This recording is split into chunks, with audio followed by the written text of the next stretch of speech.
ಇನ್ನು ಬೀದರ್ ಜಿಲ್ಲೆಯ ಔರಾದ ತಾಲೂಕಿನ ಇಟ್ಗ್ಯಾಳ ಗ್ರಾಮದಿಂದ ಕರಂಜಿ ಗ್ರಾಮದವರೆಗಿನ ರಸ್ತೆ ಸಂಪೂರ್ಣವಾಗಿ ಗುಂಡಿಮಯವಾಗಿದ್ದು ವಾಹನ ಸವಾರರು ಜನಪ್ರತಿನಿಧಿಗಳ ವಿರುದ್ಧ ಹಿಡಿ ಶಾಪವನ್ನು ಹಾಕುತ್ತಿದ್ದಾರೆ. ಸುಮಾರು 8 ರಿಂದ 10 ಕಿಲೋಮೀಟರ್ ರಸ್ತೆ ಸಂಪೂರ್ಣವಾಗಿ ಹದಗೆಟ್ಟಿದ್ದು ಜನ ಹೈರಾಣಾಗಿದ್ದಾರೆ.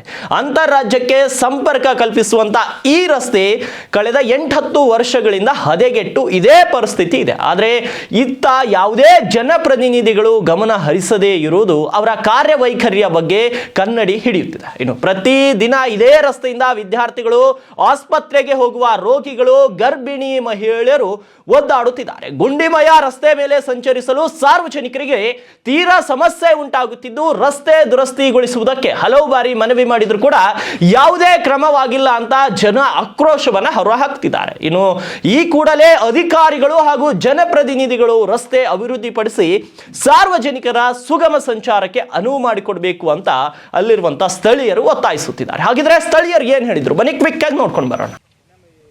ನಮ್ಮದು ಸಮಸ್ಯೆ ಅದು ಹೆಲ್ಮೆಟ್ ತೆಗೀರಿ, ಗಾಡಿ ಮೇಲೆ ಇರ್ಲಿ, ಹೆಲ್ಮೆಟ್ ತೆಗೀರಿ, ನೀವು ಧೋರಿ, ನೀವು ಹೆಲ್ಮೆಟ್ ತೆಗೀರಿ, ಮಾತಾಡಿ. ಮೀಡಿಯಾದವರ ಪಾಪ ಇವ್ರೇನಾರು ಮಾಡೋರ್ವಲ್ಲ,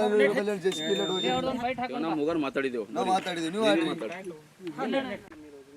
ಇದು ನಮ್ಮದು ಎಲ್ಲಿಂದ ಅಂದರೂ ಚಿಂತಾಕಿ ಹಾಸ್ಟೆಲ್ನಿಂದ ಪೂರಾ ಸೋಪುರ್ ತನ ಕರಂಜಿ ಬೀದಿನ ಸೋಪುರ್ ತನ ದೊಡ್ಡ ರೋಡ್ ಆದಿದ್ದು. ಹಾಂ, ಮತ್ತು ಈ ರೋಡ್ ಇಷ್ಟು ಹದಗೆಟ್ಟದ ಅಂದ್ರೆ ಒಂದು ಬಾಣತಿ ನಮ್ಮದು ಡೆಲಿವರಿ ಹೋದ್ರೂ ಭೀ ಎಲ್ಲಿ ಹೋಯ್ತದ ಏನು ಭೀ ತಿಳಿದು ಸರ್, ಅಷ್ಟು ಹೈರಾಣ ಆಗ್ಯದ ರೋಡ್ ಆಲ್ರೆಡಿ. ಈಗ ನಾವು ಒಕ್ಕಲಿಗರಿದ್ದೇವೆ, ಆಲ್ರೆಡಿ ರೈತರು ಇದ್ದೆವು. ಈಗ ಅವನ ಬಾಡಿಗೆ ಕೇಳಕ್ಕಿದ್ರು ಡಬಲ್ ಬಾಡಿಗೆ ಕೇಳತ್ತಾನೆ ಸರ್. ಈ ರೋಡದ್ದು ಹಾಲತ್ ನೋಡಿ ಆಲ್ರೆಡಿ 200 ಆಗೋದೀಗ 600 ಕೊಟ್ಟು ಹೊಯ್ಲತ್ತದ ಹತ್ತಿ ಆಲ್ರೆಡಿ ನಾ ಇದು. ಅದಕ್ಕೆ ಅದ್ರ ಕಡೆಯಿಂದ ಆದಷ್ಟು ಬೇಗ ಈ ರೋಡ್ ಮತ್ತು ಜಲ್ದಿ ಮಾಡಬೇಕಂತ ನಾವು ಸಮಸ್ಯೆ ಮಿನಿಮಮ್ 8-10 ಕಿಲೋಮೀಟರ್ ಅದ ಸರ್ ಸಮಸ್ಯೆ ಇದು. ಹಾಂ ಸರ್, ಶಾಸಕರು ಕಿವಿ ಮೇಲೂ ಭಾಳ ಹಾಕಿದ್ದೇವೆ ಸರ್ ಆಲ್ರೆಡಿ. ಆಯ್ತಪ್ಪ ಮಾಡ್ತೇವೆ ಸರ್, ಬಜೆಟ್ ಆಗಿಲ್ಲ, ಇನ್ನೂ ಇದಾಗಿಲ್ಲ, ಯಾವುದೊಂದು ನೆಪ ಹೇಳ್ಕೊತ ಬರ್ತದೆ ಸರ್ ಅಷ್ಟೇ. ಎಷ್ಟು ವರ್ಷ ಆಗಿರ್ಬೇಕು ಈ ರೋಡ್ ಮಾಡಿ? ಈ ರೋಡ್ ಮಾರಿ ನನ್ನ ಮಟ್ಟಿಗೆ 8-10 ವರ್ಷ ಆಯ್ತು ಸರ್. ಆಗ ಭೀ ಕರೆಕ್ಟ್ ಇದ್ದಿಲ್ಲ ಸರ್. ಈಗ ನಾವು ಯಾನ್ ಭೀ ತೊಗೊಂಡೋಗ್ಲಿ ಸುಮಾರು ಒಂದು 7-8 ವರ್ಷದಿಂದ ಈ ಸಮಸ್ಯೆ ಅನುಭವಿಸ್ಲಿತ್ತು ಸರ್. ನಾವು ಎಕಡೆ ಹೋಗ್ಬೇಕಂದ್ರೆ ಭೀ ನಮ್ಗೆ ಮಿನಿಮಮ್ 1 ಗಂಟೆ ನತ್ತದ ಈ ರೋಡಿಗೆ ನಾವು 1 ತಾಸು. ಈಗ ಇದ್ರ ಬೇಸಿಕ್ ಅಲ್ಲದ, ಇನ್ನು ಟೈರ್ ಹೊಡೆದೋಯ್ತು, ಏನೋ ಸಮಸ್ಯೆ ಐತದ, ಹಲವಾರು ಸಮಸ್ಯೆ ಸರ್. ಕೈಕಾಲು ಮುರಿದೋ ಏನಕ್ಕಿನ್ ಮಂದಿವು. ಯಾರು ನಮ್ಮ ಊರಿಗೆ ಶಾಲೆಗೆ ಸ್ಕೂಲಿಗೆ ಯಾವ್ದನ್ನ ಹಚ್ಚಾರ ಟೆಂಪು ಅದ ಆಟೋ ಅಂದರು, ನಿಮ್ಮ ರೋಡ್ ಬರೋಬರಿಲ್ಲ, ನಾವು ಬರಲಿವಿ ಈ ಕಡೆ. ಯಾವ್ದಾನ ಸ್ಕೂಲ್ ಬಸ್ಗಳು ಪ್ರೈವೇಟ್ಗಳು ಬಸ್ ಬರ್ಬೇಕಂದ್ರೆ ಅಲ್ಲಿ ಹೋಗ್ಬೇಕಾಯ್ತದ್ರಿ ನಾವು ಹುಡುಗರು ತೊಗೊಂಡು. ಯಾಕೆ ನಿಮ್ಮ ರೋಡ್ ಸರಿಯಾಗಿಲ್ಲ, ನಾವು ಬರಲಿವು. ಮುಂದೆ ರೋಡ್ ಸರಿಯಾಗಿ ಮಾಡ್ಕೊಂಡು ನಾವು ಬರ್ತೀವಿ. ಸರ್ ನಮಸ್ಕಾರ ಸರ್. ಇಲ್ಲಿ ಸರ್ ನಮ್ದು ನೋಡ್ರಿ, ನಮ್ಮ ಊರು ಕರಂಜಿ ಬಾರ್ಡ್ರ್ ಸರ್. ಇಲ್ಲಿ ನಮ್ಮ ತೆಲಂಗಾಣದಿಂದ ಸರ 3 ಕಿಲೋಮೀಟರ್ ಸರ್ ನಮ್ಮ ಊರು. ಇದು ಕರ್ನಾಟಕದಲ್ಲಿ ಬರುತ್ತೋ ಏನು ಮಹಾರಾಷ್ಟ್ರ ಬರುತ್ತೋ ಅಂತ ಯಾರಿಗೆ ಅರ್ಥ ಆದಂಥ ಪರಿಸ್ಥಿತಿ ಬಂದಿದೆ ಸರ್. ಈಗ ನೋಡಿರಿ, ಇಷ್ಟು ಹದಗೆಟ್ಟ ರೋಡ್ ಅಂದ್ರೆ ಸರ್ 3 ವರ್ಷ ಆಯ್ತು ಸರ್. ಇಲ್ಲಿ ಯಾವನು ರಾಜಕೀಯ ವ್ಯಕ್ತಿಗಳಾಗಲಿ, ಇಲ್ಲಿರುವಂಥ ಲೀಡರು ಸರ್ ಯಾರನ್ನೂ ಬಂದು ಇಲ್ಲಿ ಸಮಸ್ಯೆ ನಾವು ನೋಡ್ತಾ ಇಲ್ಲ ಸರ್.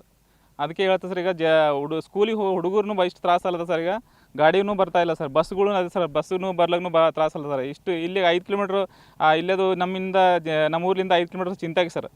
ಅಲ್ಲಿಗೆ ಹೋಗ್ಲಾಗ 5 ಕಿಲೋಮೀಟರ್ ಸರ್ ಅಷ್ಟೇ ಟೈಮ್ ಸರ್. ಅಲ್ಲೇ ಬೀದರ್ ಹೋಗಂಗೆ ಅಷ್ಟೇ ಟೈಮ್ ಸರ್. ಅಲ್ಲೇ 40 ಕಿಲೋಮೀಟರ್ ಸರ್ ನಮ್ಮೂರು. ನೋಡಿರಿ, ಇಷ್ಟು ಹದಗೆಟ್ಟ ಸರ್. ಇನ್ನು ಯಾರನ್ನೂ ಶಾಸಕರು ಬರ್ತಾ ಇಲ್ಲ, ನಮ್ಮ MP ಗಳು ಸಾಹೇಬ್ಲಾಗಲಿ ಯಾರನ್ನೂ ರಾಜಕೀಯ ಮಂದಿ ಯಾರನ್ನೂ ಬಂದಿಲ್ಲ ನಮ್ಮಲ್ಲಿ. ನಮ್ಮ ಸಮಸ್ಯೆ ಹದಗೆಟ್ಟ ಸರ್. ಒಂದು ಡೆಲಿವರಿ ಹೋಗ್ಬೇಕಂದ್ರೆ ಹೆಣ್ಮಗಳು ಸರ್ ಟೈಮಿಗೆ ಅಷ್ಟು ರೀಚ್ ಆಗದ ಸರ್. ಇಷ್ಟು ಸಮಸ್ಯೆಗಳು ಅದಾವೆ ಸರ್. ಇಲ್ಲಿ ಯಾರನ್ನೂ ಬಂದು ನಮ್ಮ ಸಮಸ್ಯೆನ ಪರಿಹರಿಸ್ತಾರೆ ಸರ್. ಇದಕ್ಕೆ ನೀವು ನಿಮ್ಮ ನ್ಯೂಸ್ನವರಾಗಲಿ ಸ್ವಲ್ಪ ಇದಕ್ಕೆ ಹೈಲೈಟ್ ಮಾಡಿ ಸ್ವಲ್ಪ ನಮ್ಮ ಊರಿಗೆ ರಸ್ತೆ ಮಾಡುವಂಥ ರಸ್ತೆ ಕಲ್ಪಿಸ್ಬಿಡ್ಬೇಕಂತ ಸರ್ ನಾವು ತಮ್ಮಲ್ಲಿ ಕಳ್ಕೊಳ್ಳಿ ಸರ್. ಆವಾಗ ಹೇಳಿದ್ರೆ ಸರ್, ಬಂದು ಎಲೆಕ್ಷನ್ ಟೈಮ್ನಾಗ ಬಂದಾರೆ ಸರ್. ಬಂದು 3 ತಿಂಗಳ ನಿಮ್ಗೆ ಎಲ್ಲ ಕೆಲಸ ಮುಗಿಸಿ ನಿಮ್ಗೆ ಟಾಪ್ ರೋಡ್ ಮಾಡ್ಕೊಡ್ತೀವಿ ಅಂತ ಹೇಳಿದರು ಸರ್. ಶಾಸಕರು ಹೇಳಿದರು. ಅದನ್ನು ಇದುವರೆಗೆ ಬಂದು ಕೇಳಕ್ಕೆ ಹೋದ್ರು ಅವರು ರೆಸ್ಪಾನ್ಸ್ ಇಲ್ಲ ಸರ್. ನಮ್ಗೆ ಸಿಗಲ್ಲ ಸರ್. ಅವರು ಏನು ಮಾಡೋದು ಸರ್? ಏನು ಒತ್ತಾಯ ನಮ್ಮ ಕಡೆ ಹೇಳೋದೇನ ಸರ್, ಆದಷ್ಟು ಬೇಗ ಇದು ಎಲ್ಲರೂ ಗಮನಕ್ಕೆ ತಂದು ನೀವು ಇದು ಅಲ್ಲದ ಬೇಗ ನಾವು ರಸ್ತೆನ ಮಾಡ್ಕೊಡ್ಬೇಕಂತ ಅಷ್ಟೇ ಸರ್. ಇನ್ನೊಂದು ಸರ್